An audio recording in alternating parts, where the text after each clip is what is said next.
بسم اللہ الرحمن الرحیم۔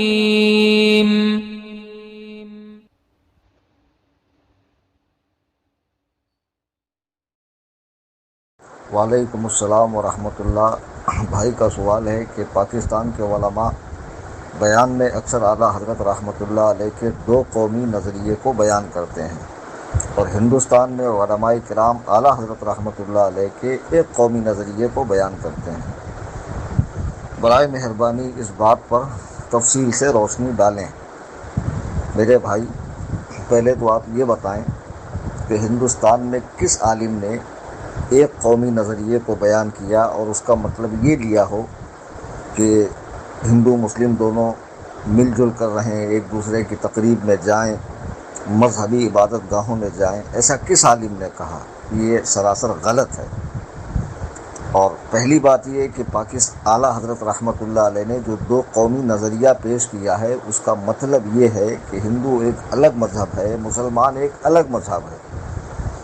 بادشاہ اکبر نے دونوں مذہب کو ملا کر ایک نیا مذہب تیار کر دیا تھا، دین الہی، جس کا رد اس زمانے میں حضور مجدد الفسانی رحمۃ اللہ علیہ نے بھی کیا، اور اس کے بعد ہمیشہ علماء کرام کرتے رہے۔ پھر ہندوستان میں ایک وقت ایسا بھی آیا کہ جب گاندھی کو نبی بنانے کی تیاری کی جا رہی تھی، ہندو مسلم کی تفریق مٹا کر ایک نیا مذہب تشکیل دیا جا رہا تھا کہ اس طرح کے دونوں ایک دوسرے کے ساتھ رشتہ داریاں کریں، شادی بیاہ کریں، مذہبی عبادت گاہوں میں جائیں۔ اور اس کے اندر کئی سارے لوگ انوالو تھے اس زمانے میں۔ ان کا تو مقصد تھا انگریزوں سے ملک کو آزاد کروانا، لیکن اندر اندر یہ کھچڑی بھی بن رہی تھی کہ دونوں سیر و شکل رہ کر ایک دوسرے میں کھل کر اپنی مذہب کی بنیادی باتوں کو چھوڑ کر ایک دوسروں کے ساتھ اس طرح ہو جائیں کہ شادی بیاہ کر لیں، رشتہ داری کر لیں، وغیرہ وغیرہ۔ مجھے اچھے سے یاد ہے کہ اس سلسلے میں نے ایک واقعہ پڑھا ہے کہ اس سلسلے میں گاندھی ایک عالم کے پاس گیا، اور جانے کے بعد ان کو رجھانے کے لیے، چونکہ ان کے ساتھ مسلمانوں کی ایک بڑی جماعت تھی، ان سے کہنے لگا مجھے تو دین اسلام بڑا اچھا لگتا ہے، محمد رسول اللہ میں تو یہ خاصیت ہے، قرآن کی تو ایسی تعلیمات ہے، حدیث میں تو اتنا کچھ ہے۔ مولانا ساری بات اس کی سنتے رہے، اور اس کے بعد انہوں نے اس سے پوچھا کہ اچھا یہ بتاؤ کہ اسلام میں خرابی کیا کیا ہے؟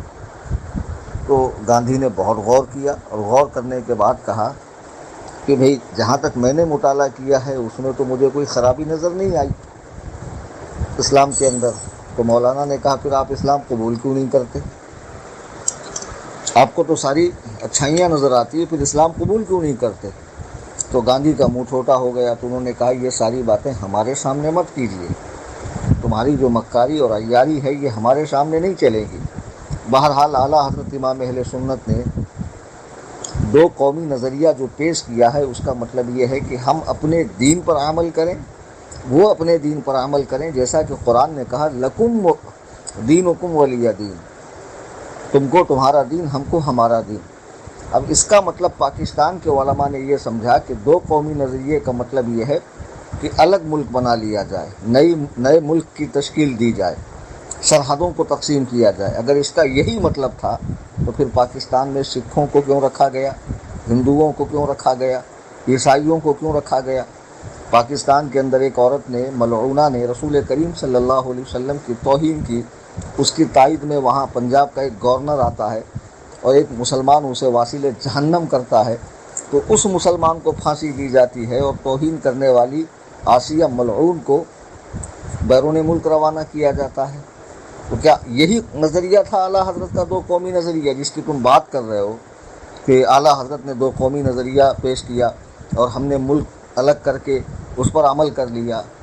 اس کا مطلب یہ نہیں ہے کہ ملک کی تقسیم ہو، اس کا مطلب یہ ہے کہ آپ اپنے ملک میں رہتے ہوئے اپنے دین پر سختی سے عمل کریں، ان کے کسی مذہبی تقریب میں نہ جائیں، قشقہ نہ لگائیں، زنار نہ پہنیں، ان کے معبودان باطل کے آگے ہاتھ نہ جوڑیں، سجدے نہ کریں، ان کی کفریہ رسموں میں شرکت نہ کریں۔ اس دو قومی نظریے کا مطلب یہ ہے۔ جی، ایک قومی نظریے کا تو تصور کسی نے دیا نہیں۔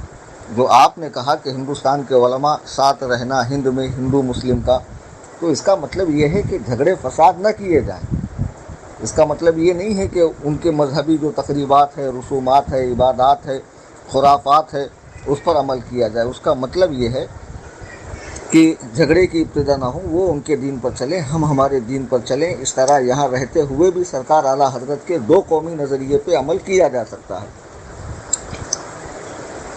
آپ جو سمجھ رہے ہیں کہ ہندوستان میں کوئی عالم اعلیٰ حضرت کے اس نظریے کو فالو نہیں کرتا، آپ کی سوچ غلط ہے۔ الحمدللہ خود بریلی مرکز اہل سنت آج ہندوستان میں ہے۔ سرکار غریب نواز کا آستانہ ہندوستان میں ہے، بڑے بڑے آستانے ہیں، مساجد ہیں، مدارس ہیں، مقدس جگہیں ہیں۔ پاکستان سے 4 گنا زیادہ مسلمان ہندوستان کے اندر آج بھی موجود ہیں، اور اس میں سینکڑوں، لاکھوں، کروڑوں مسلک اعلیٰ حضرت کے پابند اپنے دین پر سختی سے قائم ہیں، اور کسی بھی باطل نظریے کی، باطل عقیدے کی تائید نہیں کرتے، غیر مسلموں کی مذہبی تقاریب کے اندر، تہوار میں شرکت نہیں کرتے۔ اس طرح ہم یہاں رہتے ہوئے بھی سرکار اعلیٰ حضرت کے دو قومی نظریے، یعنی وہ ایک الگ قوم ہے، ہم ایک الگ قوم ہے، اس پر عمل کرتے ہیں۔ الحمدللہ۔